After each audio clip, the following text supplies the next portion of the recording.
going to start the conversation by saying how what would you attribute to the success that your dad experienced in professional career and the recognition that he received as a result of that?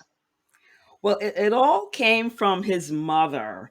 She was a very strong woman, especially when back in those days women were more subservient. The man was the leader. She didn't have a man to lead her home. She was the leader. So she instilled in my father this essence of excellence and the fact that you have to be not just good at what you do, but great at what you do all the time. And that eliminates some of the questions that people may have of your ability, your skill set, your aptitude. So he kept that with him all the time. And he instilled that in us, myself and my brother, as we were growing up. So I think that was the real genesis of what made him who he was, having that core value that he never diverted from, he never sacrificed. And if he felt as if he was diverting away from his true values, he would walk away. And that's one thing I love about him, his bravery. I don't know if I could have lived through the timing that he lived through because of where we are now in the world, but that really was what drove him to be as successful as he was. Wow, thank you. Thank you for sharing that. Now, you just said something now. You don't know when, if you could have lived through the time that he was living through then compared to now. And that's a powerful statement to make because it feels like the way the black people have been treated in America is different from the way it was then. It seems like it's a lot better now. It feels like as a black person you always have to move differently and also be careful of things that white friends don't have to be careful of. And the book actually stated some instances here Mm-hmm. that your dad experienced that I found very interesting. Mm-hmm. Yes. One of the situation was when he was growing up in his class. He said in a book, my classmates would comment, "You talk funny," realizing that I was already visually different, and it Mm-hmm. dawned on me that I have to let go of my accent. Mm-hmm. Somebody that came from Nigeria like me probably still have some accent and things like that. I could really connect with that story that he was talking about then.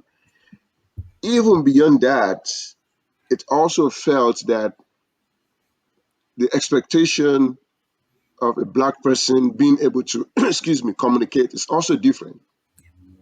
And he experienced something very different in the car while what he was with your grandmother, his Mm-hmm. mom, that people were surprised that he was able to speak English and things like that. Can you contrast that with what he experienced and what you experienced growing up? Yeah, so thank you for that question. You're correct. And even today, and you and I met through a Toastmasters event, which is a communication and leadership organization where we are committed to the evolution of communication in ourselves and others. It still is interesting when people even say to me, "Oh, you're a really good speaker."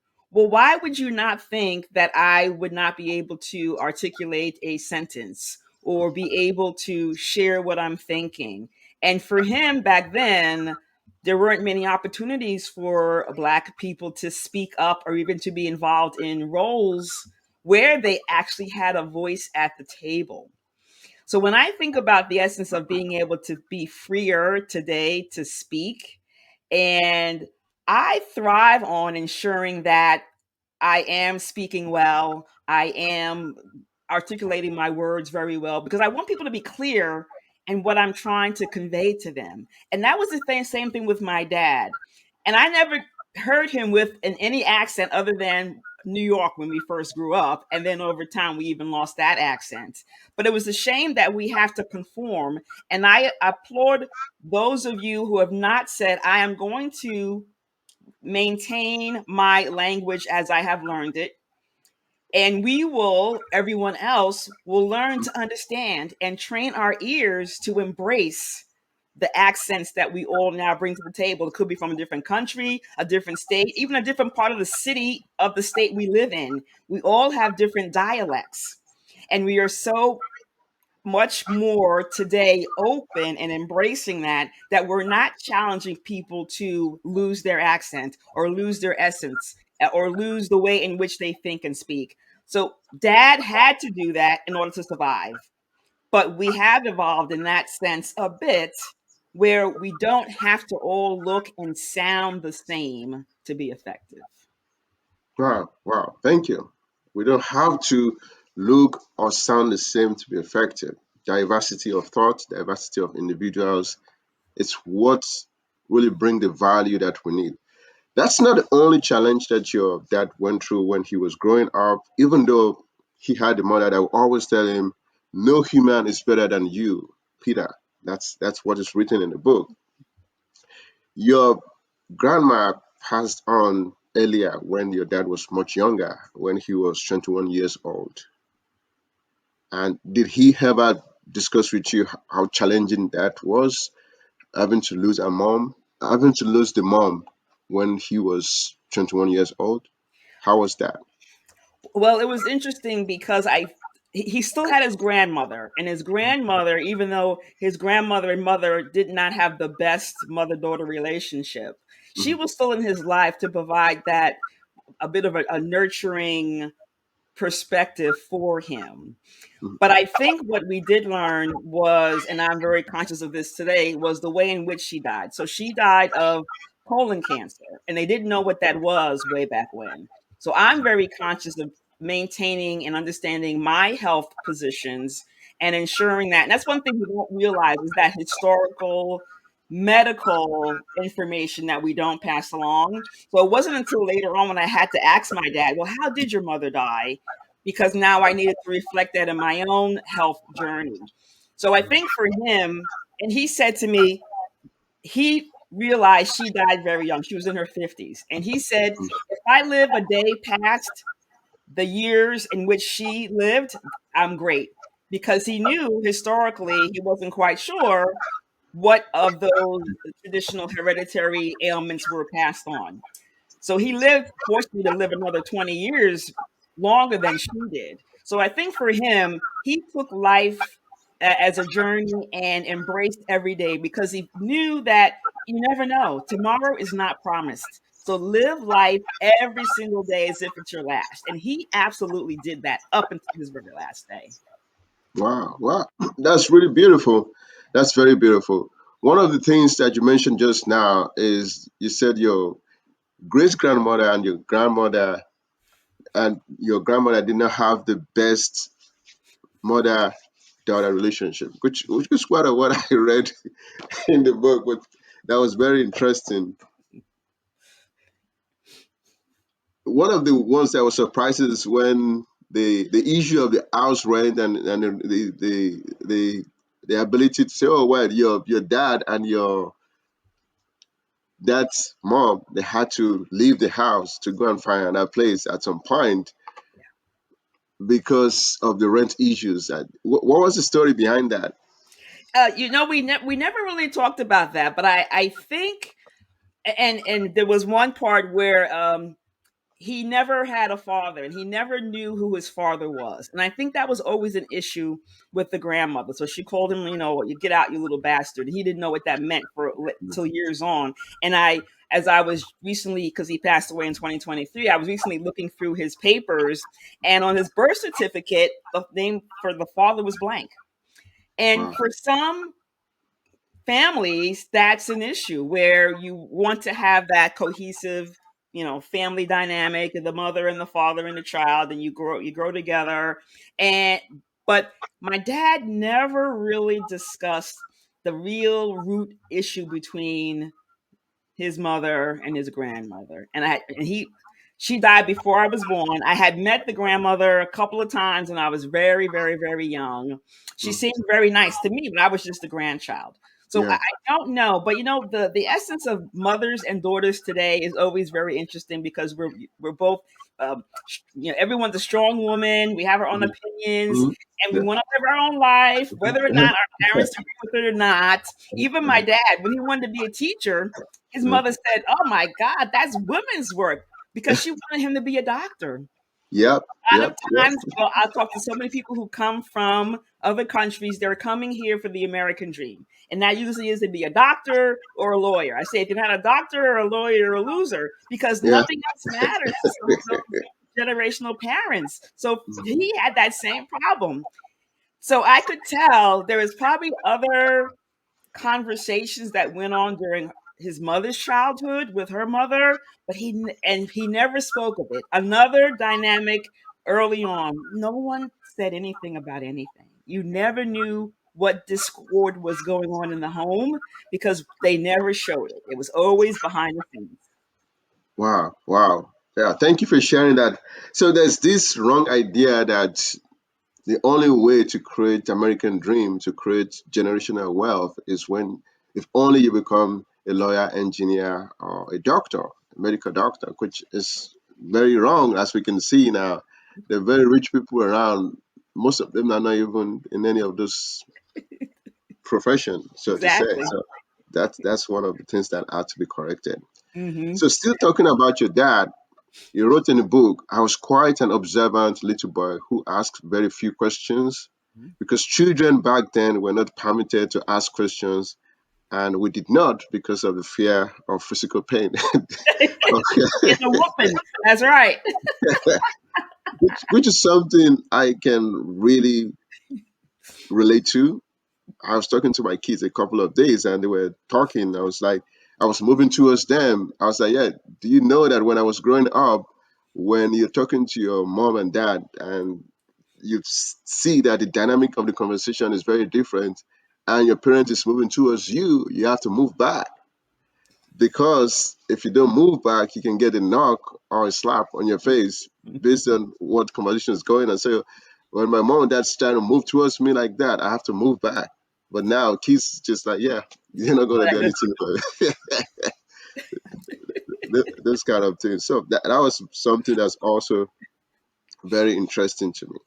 He still was able to go through some challenges. One of the challenges was the bathroom. I read about that in the book. Yeah. It seems like the bathroom in the olden days was different. Yeah. I'll tell you something quickly. I also observed this when growing up in Nigeria. It seems that the bathroom for the teachers and professors is very different from bathroom for the students. That's the standard thing. I think maybe that's a British thing, but in America everything is kind of mixed now. It's like really more standardized. But then his own story was that it seems that there was some still not clear demarcation between the female and the male bathroom in those days. And he said he got a lesson in female anatomy. That was an interesting story. Yes, she said it was in there, and the little girl had to go, so she went ahead and did her thing. And back then, even when I remember in school, there were well, when I went to school, they did have the boys in the girls' room, but probably back then, these buildings were so small. And if you think about the classrooms way back when, there probably was only one bathroom for everybody. So yeah, so it was that's a great story. Wow, interesting, interesting. I can only just picture what the situation looks like then. We live in a different world now Yeah, and entirely. but the thing about that story is that he said his mother took care of it, and he never saw that little girl again. So I don't Yeah, know what happened to the little girl, but yeah. yeah, yeah. It seems that though she was not perfect, like anybody's not perfect, but at Right. least she was able to be there and guide him at that age because that's a very young age Yes. to experience such thing. Yes. Yes. So your dad was able to experience a lot of first based on what the title of the book is. If at freshman, he was running for vice president. Second year, he was the treasurer. And it seems that a lot is not expected of a black person Yeah. in that kind of situation. They were surprised that he was interested in things like that because Correct. it feels like once you're black like that, what you can only commit is a crime. There's also part of the book that I found very interesting that he was saying that most of the time when he was in social environment, he had to go alongside with a woman Mhm. because he's a black person. And it's even better if he is going with you Mhm. because people find you very attractive, very woman. They're more comfortable when he brings you along to such social gathering. How has that changed now from that time to now? Well, first of all, my dad was a tall man. He was Mhm, 6 feet, and he was a big guy, and he had a very deep, commanding voice. And when we think about voices and voice modulation, that's still another area where there's some, I'll say, discrimination. Where mhm, maybe we have a higher pitched tone voice or a lower pitched tone voice, we are judged.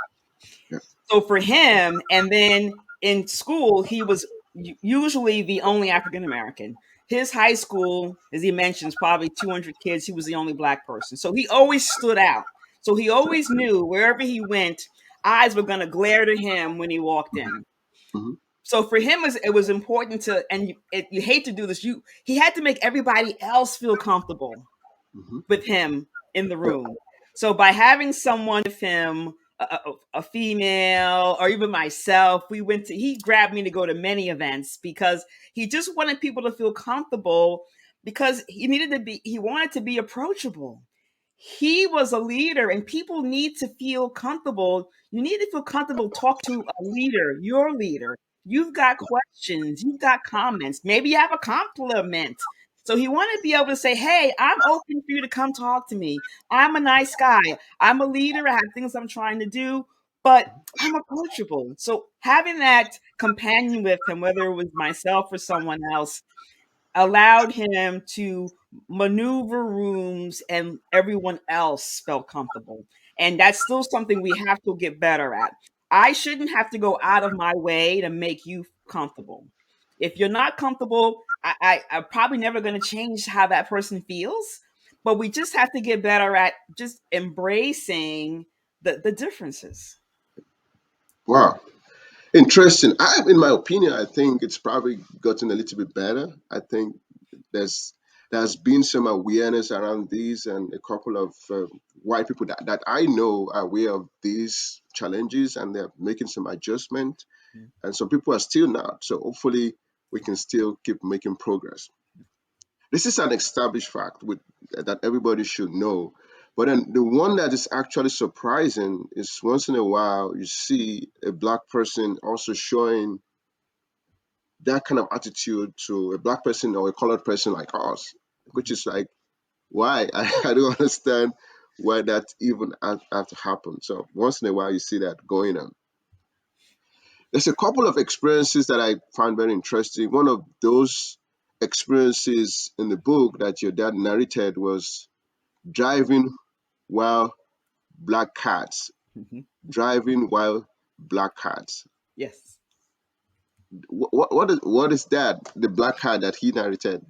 So no matter where he lived, he always befriended the local police because and he always drove a really nice car that the company or school district paid for. So usually a nice he had a beautiful black Lincoln Town car. It was always these big black cars that led to suspicion Hmm. basically because Yeah. even cars have stigmatisms, Yeah. and he would befriend the local police and they would either give him their business card or some kind of police support decal to put in his window. Mhm. This way, if he was pulled over, he could say, "Hey, I know Lieutenant blah blah Yeah. blah of the local Mhm. station," or Mhm. "Hey, I'm a supporter, you see my sticker." And that helped him tremendously. Not that he got pulled over a ton of times, Mhm. but he just wanted to make sure that when he was pulled over, that it was for a proper cause, and if it didn't feel like it was, he was able to leverage because what he would then do, he would take the cop's badge number and name, call his buddy at the department, and say, "Hey, I got pulled over, and this." person did blah blah blah, and then there's usually some reformation behind the scenes. But and it's a shame that we had to do that. But he was prominent in the community as a leader, so he had to be out and about. So he had to have take precautions because that was something that happened often in those days. People would pull over, no probable cause, lock them up for improper reasons. So again, that was just the way the world was of today, even still in some respects. So that was his get out of jail free card, if you will. Wow, wow, interesting, Mhm. interesting. So you would agree that it's a lot lesser in number. The frequency is lower now. I think so because as even as and even at that point there were not a fair number of black police officers. So I think over time, as all of our industries are diversifying, we are coming together better, and more understanding, and say, well, that's not really a reason to pull the person over. That's not really a reason to harass that person, or even in the department store. It's not really a reason to follow the person around the department store Yeah. thinking they're going to, steal something.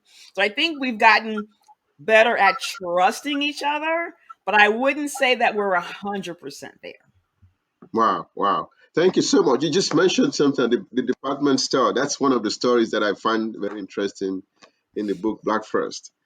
So a situation where he narrated that on two accounts, there was a bell, there was a signal that was initiated when he was moving around the store. Mhm. And he had to call the manager so that it doesn't happen a third time. Yeah. And they actually adjusted. Yes. At another time, he also narrated a situation whereby he goes to the store and it almost felt like there's a type of thing that you should buy as a black person. And he was trying to buy something nicer than what he expect. And it seems like they always try to direct him towards something that is cheaper, of Mhm. lower value, because, hey, you're black, you should get this because this is what you deserve and things like that. Yes. Which made me think, and I've experienced, I thought I was the only one that felt that way. I Mm. thought that's not a common thing because it feels like being black in America is like a deficiency, Mm. and you have to do something to make up for that deficiency. Either you become so good in a sport, you get a doctor, then oh, he's a doctor. At least maybe it's not capable of a crime as much as other black people, and is dressing better. You dress better. You wear suit. You Mhm. see a lot of black people wearing suit, where you Mhm. see a white person like they don't have to wear a suit, they just dress normally. And it seems that the black person wearing a suit can now be comparable with a white person dressing casual, because now you guys are now equal based on that. Is there any backstory that you want to share concerning that? Anything that you think have changed over the time based on what happened then and where we are now? Well, for me, in the working environment, what I don't like, but it probably helped neutralize some of that was when we went business casual. So now everybody stopped wearing suits. Everybody went to a collared shirt, dress pants, no jacket, no tie, even.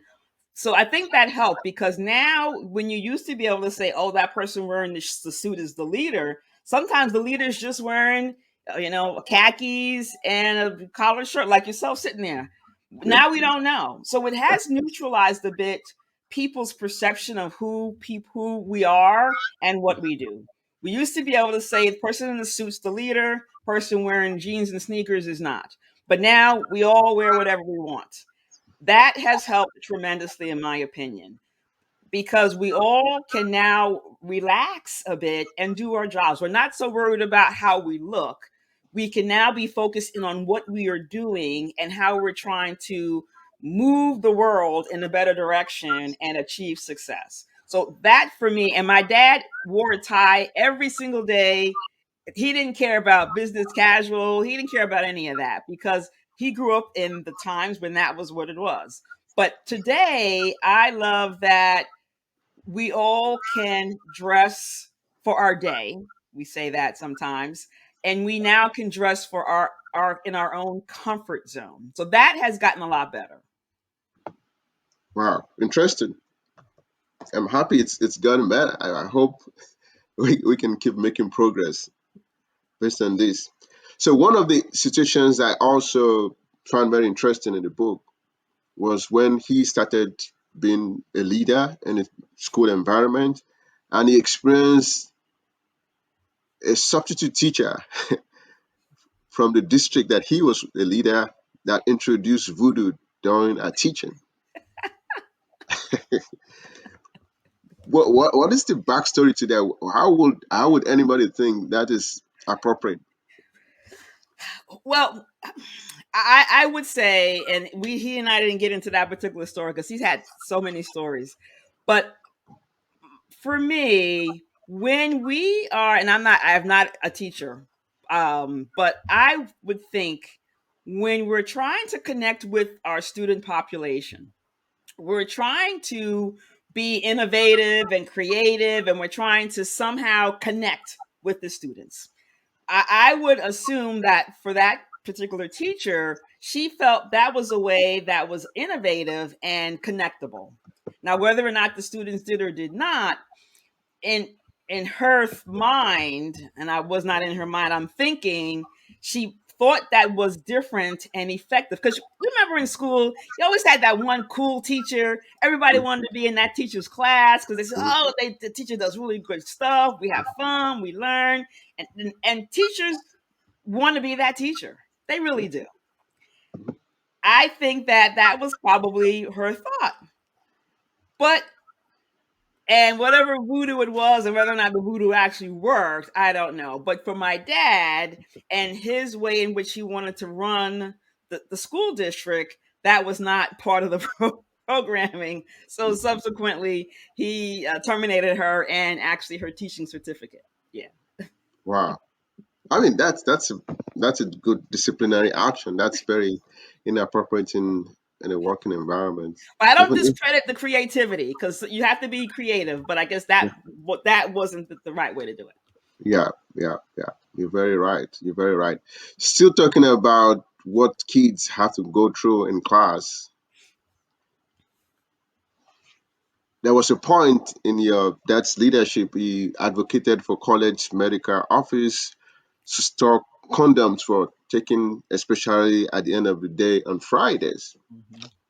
I must explain that this is one of the cultural shock that I experienced when I first came to America because I did my undergraduate in Nigeria, and I went to the clinic. I came to the clinic in America and I went to the clinic and they saw a pile of I saw a pile of condoms and I said, "Oh, pick as much as you can," because I was like, "What for?" When I also now read the book, I was like, "Oh yeah, it's not only at that level." My question is because I'm in health sciences. I do research in HIV. I also have some experience in cancer and things like that. How effective did you think that was, and how how how should that be presented to kids in this age, such that it's actually doing what it's supposed to do? Yes, great question. And I think, and putting myself in my dad's shoes, that was genius. Because, and it's of course prevalent now, teenagers will be teenagers. Teenagers want to explore with each other, and he had already seen as an administrator the after effects of that. So now you have young ladies who are pregnant in school. They may not be able to finish school now or whatever, they have the baby and now it's all about childcare and who's the father. So he was always thinking about the post activity. So if you could go ahead and back up and prevent, get to the root cause, he knew he couldn't stop having kids from having sex. But he could at least assist in having them do it safely and enabling them to not have to have a conversation later on with both parents, hers and his, around the possibility of there being a child on the way. And I think his mindset about that what was great. And I don't know if a lot of, I'm sure schools do that today. Way back when, it was probably, oh my God, it's taboo. Why would you do that? But in certain school districts, you can't stop the kids from being kids. And I believe, and even today when we talk about what some of the legislative ruling is going on pertaining to abortion and Planned Parenthood and things like that, it's a shame because sometimes people make mistakes. So we don't want to. We can always, certain mistakes you can fix, and certain mistakes you cannot. And his thought was, if I can help prevent some of these mistakes, then I've done my job. So that was one a wonderful thing that he did. I don't know how often he had to restock the machine, but it was genius, and it saved also the child from having to go into a store or whatever it may have been, because there's a bit of an embarrassment piece there too. So it really Wow. was helping shield the children from having to go someplace and purchase Yeah. such items if they could get it somewhere where there's wherever he had the vending machine, but at least they were in the building and it was a little bit more secured. Good. Good. Thank you for sharing that. That's very powerful. I think it's something that can be very helpful to support people at that young age. You talked about mistakes. Some can be prevented, some cannot be prevented. One of the mistakes that was discussed in this book is gambling. The practice of gambling, which is very common, even with black people. Yeah. People will lose their food, they lose their rent, and things like that. How has that changed now? When you look at the environment, how has that changed in black people, and how can that be better? Well, way back then, when his grandmother was involved in it, it was illegal. But now we utilize the proceeds from the lottery, the daily number, the casinos to help fund education. So I think what we've done around letting people have hobbies, we'll call them hobbies, Hmm. but now some of those proceeds are now benefiting the good. So I guess it's a matter of you using something that feels bad to do something for the good. Where well, way back when it was kind of under the table, things weren't really going on. But I think the population, the casino industry is still very much booming and growing. And again, what the proprietors of those types of establishments now understand that there's a piece that is really a give back to others, to empower and help others. I don't condone gambling to the point that you have to foreclose on your home because you have this habit, and we have Gamblers Anonymous for that to help people also. But I do believe people now do it more for leisure as opposed to making a living on it, which is what his grandmother was kind of doing with the people who were renting from her in her home. Wow. Wow. Thank you for sharing. Thank you for sharing. I mean, I can almost imagine that if somebody is trying to make a living from losing their money, they're gonna have to foreclose their home at some point. So it makes sense. It makes sense. It's a very delicate path to check. Yes. And he still loves gambling to the end. Yes. Wow. Yes. Interesting. Interesting. One of the emotional stories that was also talked about in the book, A Black First, was the 9/11. After the 9/11 Mhm. event in 2001, Yeah. your dad visited the children on the second day, and one of the kids asked Yep. from the book, Mr. Carter, why do other people hate us so much? Mm,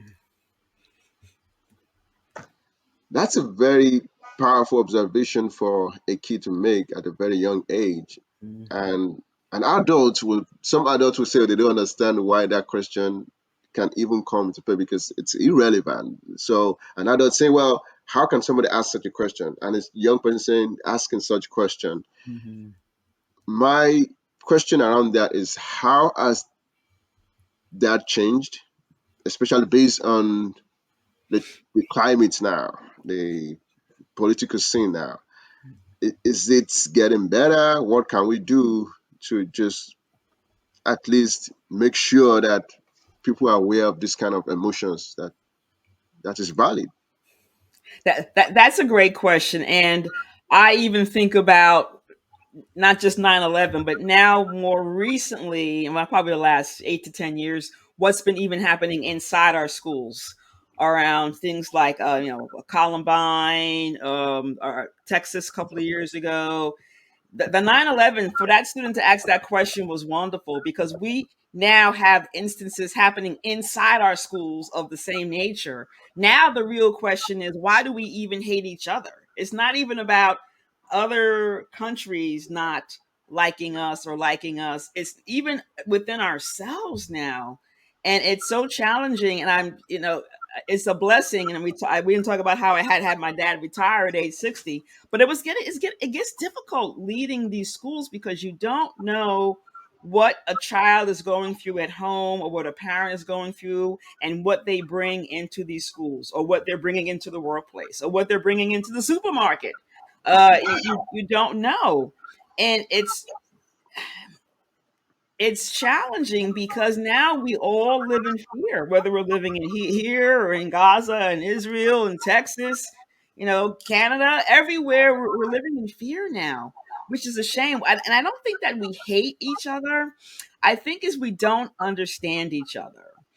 Hmm. And that gets back to communication, which my dad thrived in, was the ability to communicate and let people understand what each other were thinking and get to some solutions. I think we do a lot of talking, but we never get to solutioning.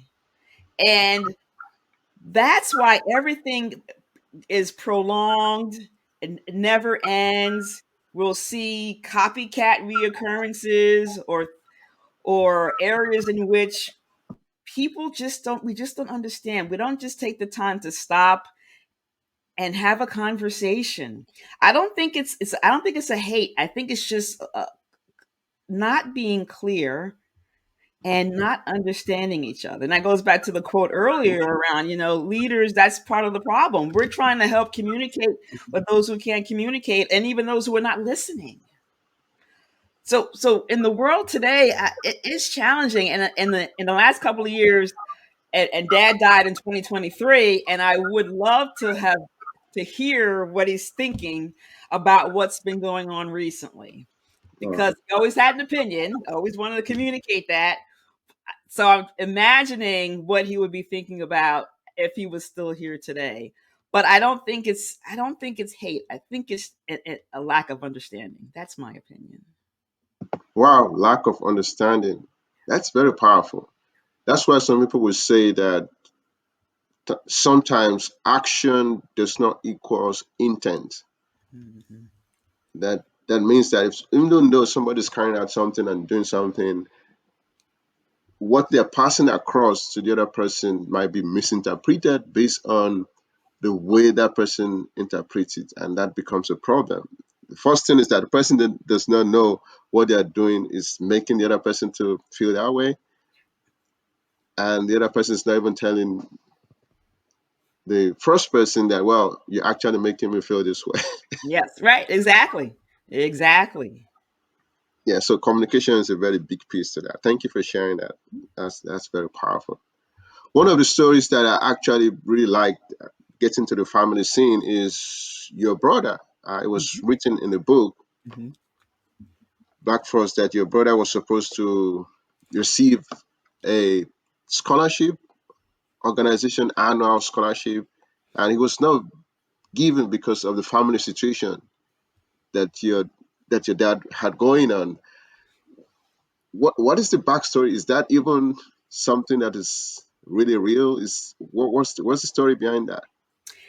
Well, I don't know all of the background. So as high school students, we all apply for various scholarships that are given out by different nonprofit organizations, and there are certain criteria that you have to comply to in order to qualify to be one of the Mhm. recipients or at least be part of the selection committee. Yep. And there was one award that my brother applied for, and my every parent thinks their child's the best. Of Yeah, course, of my course. child's the best. Your child's the best. And my dad clearly, and I don't know if he knew, I don't know, someone on the committee or what it was, but he felt that my brother should have received this particular scholarship from this particular organization. And it was given to a female, and then to some of that he said, well, her parents were together, his was not. The child was slightly lighter skinned tone than we were. So there's like a lot of again, this in his opinion, this is how he thought it, why and how it went down. I suffice to say, sometimes there is racism within the races. Hmm. But and sometimes, and you would think, why would that make a difference? We're all similar shading. Why would we want to start to even discriminate against each other? We need each other. So my thought around that is, whether or not the other young lady's qualifications were better, or her essay was better, or whatever it was that they selected her as opposed to my brother. We all win some, we lose some. Yeah. But that particular situation for my dad stuck out for some reason. But he never discussed it around the fact that he felt that because my parents were divorced, that became a discreditor toward my brother getting that particular award. Yeah. Yeah. That's what he felt. That's what I Yeah, read in the book. right, It could be right. right. It could be wrong. We're not even in a position to know that for sure. Correct. But he was a very visible parent. It wasn't like he was not around. If he had something was going on, he was there. He was living in Delaware at the time. He would get in the car and come to New York where we were. So it wasn't like there are certain parents that you would never see. But he was visible even though my parents were divorced. Wow. Wow. Interesting. Hmm. Interesting. Hmm. And your dad explained it in a very light way. He said one could say that I was on an 8-year plan when it came to the nuptial experience. That was very funny to me when I was reading that. I've been married for some time now. Excuse me. I know marriage can be very challenging, and it takes the grace of God. It takes a little bit of luck to stay in it for a good amount of time. So I can connect to what he was trying to say there, and that was something that was really interesting. But then also connected to that was the story that he told about he while he was trying to get his PhD, he met somebody that was a friend, and they were in love, and the person ended with another person. But then, as fate would have it, the person actually helped you along the way. Yes. What was the story behind that? Well, I did not know. I had met. He has a lot of friends, and I would meet them intermittently if there was an event or I was visiting or we'd get together. So I had met his friend, and I didn't think anything of it.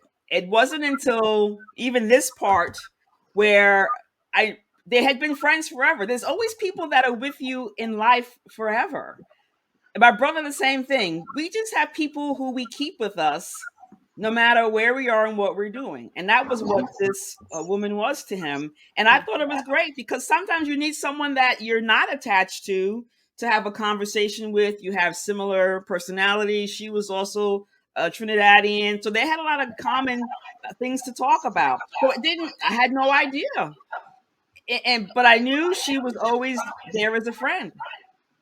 And it wasn't until realistically in the book where he actually did say that there was something more to their friendship because she was a little bit younger than him. Mhm. So, but she still to this day, and he did because I was struggling with my dissertation. Talk about some possible discrimination, racism. There was some of that during my dissertation process, and he said to me, "You need someone who's been through this, at just to talk to." Check in and say, is this make sense, or is this something I need to explore, or something I might need to report? And he attached me with her because she had her PhD already, and she was very helpful in helping me navigate and even kept me motivated because there was at some point I'm like, I don't, this is not worth it. Oh my god! but she really was wonderful in saying, "You can get through it. Here's what you need to do." And a wonderful friend to me today. So yes, sometimes we have people in our lives. You don't know how they've come to be in your life, but you really appreciate who they are. And I truly appreciate her assisting him and being his friend through all the different marriages and other girlfriends and things. She was always there just to be a friend. And I really appreciate that. And we all need someone like that in our lives. Good, good. Yeah, I totally agree with you. I totally agree with you. That was a very I learned a lot from that story. That you always just don't make people your enemy because things don't work out. Right. Somebody said that if you must close the door, at least close it gently. Mhm. Ah, yes. Yeah, that's what I try to do. If I see that the relationship is not working and things like that, I just close the door so that if I have to open the door again, Right. the door is not destroyed. That's right. Correct. Yes, that's right. I friendship is more important than anything else to me. Yeah, Yes. that's very true. That's very true. One of the stories from the book again that I find very interesting was your dad turning down the opportunity to invite the Beatles to fly into America and to Portland for their debut concert. And he thought that was a big mistake that he made. He could have contributed to their career. Any backstory to that? He only I only learned about that in the book. He never talked about it. And apparently what he felt was, and again it gets back to when you're in these positions of leadership, you have to make a decision thinking about the future. Will this damage my career, or will this help my career, or will it help the other person's career? For him, he felt the name the Beatles. What is that? Is that a bug? What is that? And it just didn't. And sometimes you have situations presented to you where you're like, yeah, I don't know, Yeah, doesn't sit well with me, and you say no. Needless to say, the Beatles did end up coming over from England and had a wonderful career. And my dad, of course, regretted not bringing them over. And he could have said, I was the one that brought him over. yeah. And and I didn't realize that, but what he does have and did have was tons of Beatles paraphernalia. I'm like, wow, you're a real fan. But he was only a real fan because of how he messed how he messed it up the first Unfortunately. time. So from that point on, when they got famous, he was all over it because hindsight's 2020. Wow, wow. Experience. That's a very big experience. So in your own personal life, is there any situation whereby you judge a situation in certain way and you find out, wow, I actually misjudged the situation? Oh, all the time. I think, and what I try to do, and this is, I'll just spin Toastmasters for a minute here, because this is a great way in which we love to be able to give people an opportunity when we're not quite sure, or we don't even feel that we're ready to take on whatever the next step is. And it does get back to thinking about the ratio of failure. What's the probability of something failing, and what might the penalty be for doing that? If there's not a whole lot of risk, why not do it? Give somebody the opportunity to come and sing for the school, or give somebody an opportunity to be an officer in the Toastmasters Club, or give somebody an opportunity to take on a role in your organization. If there's not a lot of risk in you providing that person the opportunity, often they are so honored and blessed that you trusted them. They go out of their way to do well. That's Yeah, what I have found. I never try to judge someone based on their past. The past is helpful in understanding what they bring to the table. The question, though, is what are they going to do when they're at the table? yeah, How are they going to ensure their own success by taking extra training, asking more questions, reaching out to more resources, going online, whatever it is they need to do to be successful? That's what I like to lean on. Too often, when we're looking at a resume or something else, we're saying, oh, you didn't do this, you didn't do this, you didn't do that, because they didn't have the opportunity to do it. So give them a chance. So I think that's what I learned from that mistake of my dad Mhm. is understanding risk versus reward. And if there's not a lot of risk, oh, let's just go for it. We can fix it as we're, you say you build it as you're flying it. Mhm. That's what we can do. Wow, interesting, Mhm. interesting. Thank you for sharing that. Thank you for sharing that. I cannot but ask this question based on how your dad grew up. He described it as very poor, but he was ambitious and very hardworking. And at some point, he was not having much time to prepare food, apparently. He was eating McDonald's cheeseburger regularly, and he eventually had heart attack at 50 years. Yes. What what do you think you could have done differently, and what would you recommend in for people now? Maybe there's somebody actually doing the same thing now. What advice would you give the person? Well, my dad was a workaholic. I would tell you he lived in certain places he never turned the stove on. He would get up, get dressed, stop at McDonald's, get his coffee, head into the office, whatever they did for lunch, he did for lunch. Probably had an evening meeting or a board meeting or something to do with one of the schools, and then would get home late, maybe have a snack or something and go to bed. And that was pretty much his life but when you love what you do, it doesn't feel like work. And that was him. But Mm, at the same time, because there were certain periods in his life when he was not married, there was not someone preparing a meal for him so that when he got home, he could heat it up and eat it. He would come home to an empty house. It's just him. No sense of doing a lot of food shopping if you're not going to be around much.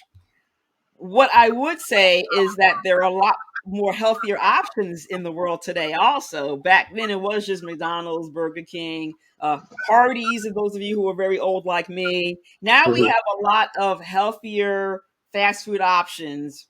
Panera Bread, tons of these different salad places, so that those of us who are on the go, and I've even gotten better, I will food shop, I will cook, and I will use my stove for that very reason, because our health is so important. And because he had that heart attack at 50, he did have, some valve work done, but then in the end, he had total blockage in one of his arteries, and he did not want to have any more surgery.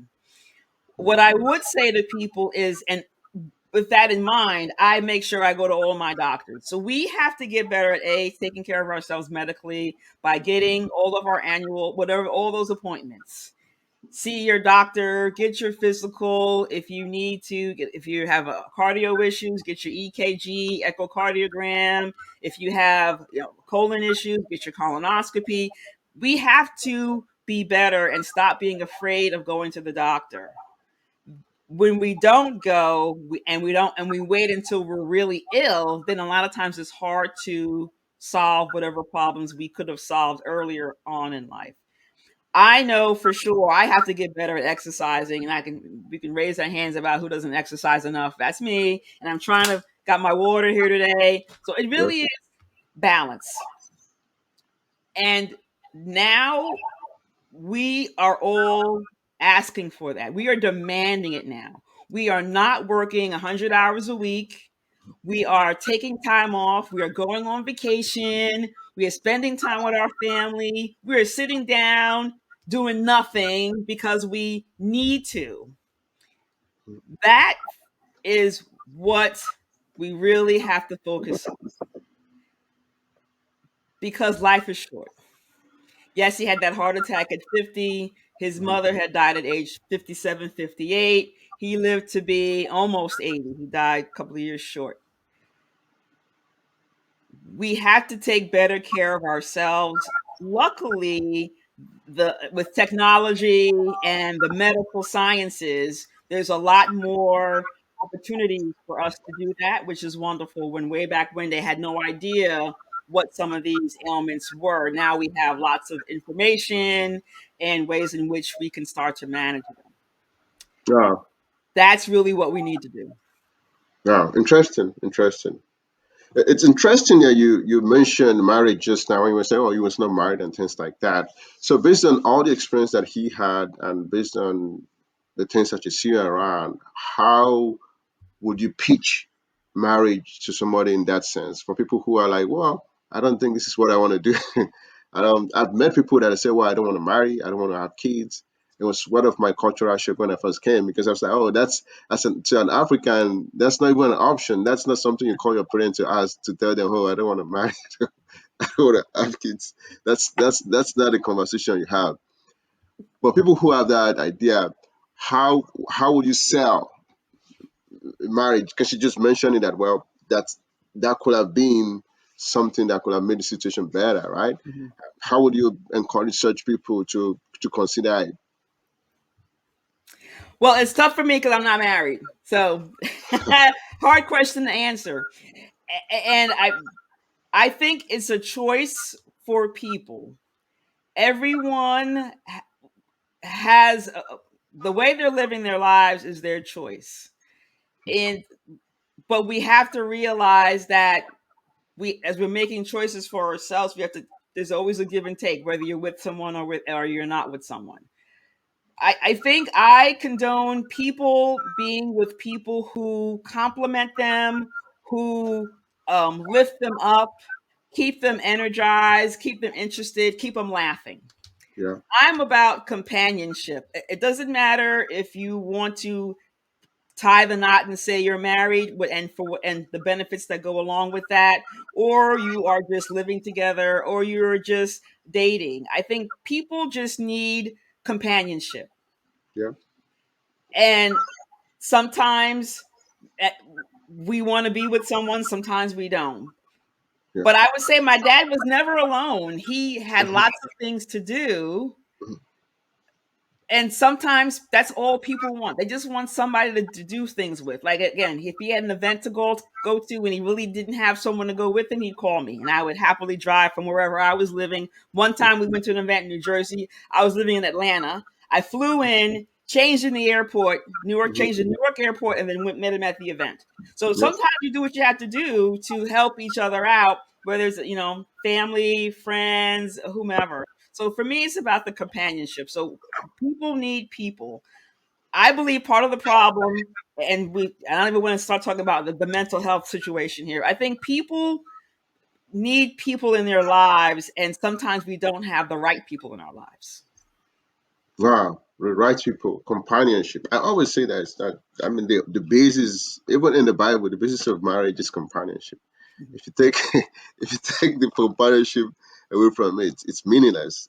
And mhm, that's the original idea of God when He created marriage in the first place. And people have distorted it for some strange reasons now. mhm. We're getting to the end of our conversation today. A little bit about the retirement and the decision to write a book. Hmm. How did that came about? No, he mentions that I told him to retire. I can't remember the exact situation, but I knew for sure what I was seeing in him toward the later years was he it was more complaining and less uh fun in the journey and the outcomes.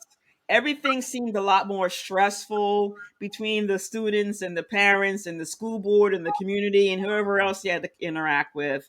And I, knowing health situation, I say, you know what? I think you've probably reached the pinnacle of your career. Now he did go on and do a few more things in an interim capacity that he talks about in his second book, but his trajectory around coming from a school teacher, assistant principal, principal, administrator, district administrator, back into the school districts, I had felt as if he had done so much and his legacy was solid, solid legacy. How about let's just step back because his work, again, working 24/7, he had no hobbies.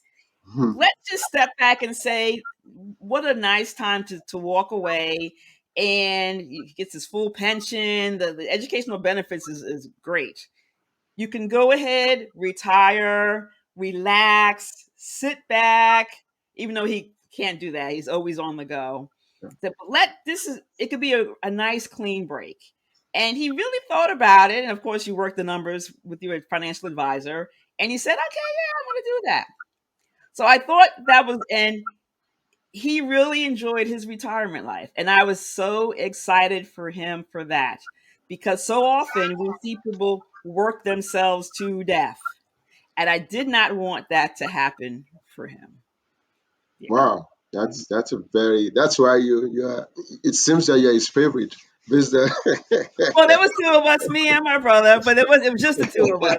Yeah, and with the that's what. book, what I did with the book, and actually this was the original first time we did it. He wanted something very plain, Hmm. and then his second book was very plain. But Hmm. when his passing, I said I want to revive it and Yeah, jazzed up the cover. So we yeah, jazzed up the make it. first cover, yep, and then we jazzed up the second cover. And I also published a journal, a reflective journal, where a person could either read the books and follow along in the journal or read the journal independently and really scribe out their thoughts about situations that he's gone through. But I was helping him clean the basement, and he does not throw anything away. And that became my problem 2 years ago. But I said, you've got a lot of great artifacts, articles, stories.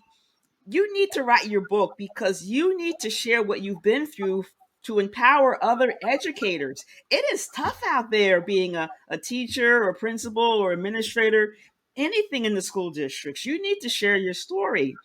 And he's like, I don't have that kind of time. But COVID came and he Yeah, had plenty of time because he wasn't going anywhere.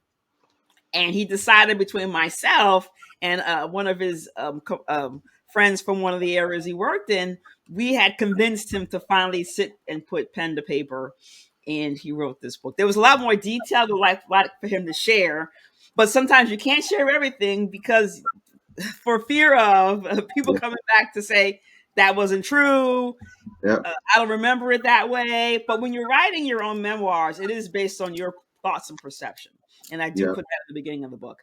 But I was so glad when he wrote it because there was, again, going back to people don't talk about their lives. A lot of things I learned in this book, which is a shame. So I'm so glad that I had him write it because then there I know now I know there would have yeah, been things I would have never known because you yeah, never know when your life is going to end. And he passed away in yes, 2023. yeah. Had we not done these books in 2019, 2020, there would have been so many unknowns. So I encourage everyone, especially if you have aging parents, if you can pull information out of them, that is truly what we need to do from a legacy perspective. We need to understand our history. We need to know what they went through. We need to take their lessons learned and utilize them for ours and educate the next generations going forward. Wow, wow, that's a very powerful thing to do. So my last question: when you remember your dad, what comes to your mind, and what do you think we still have to know about him? What do you think we missed in the discussion today that we should know about him? He always was true to his friends. Those that came along with him for the journey, he truly cherished. And I'll tell you how I realized that.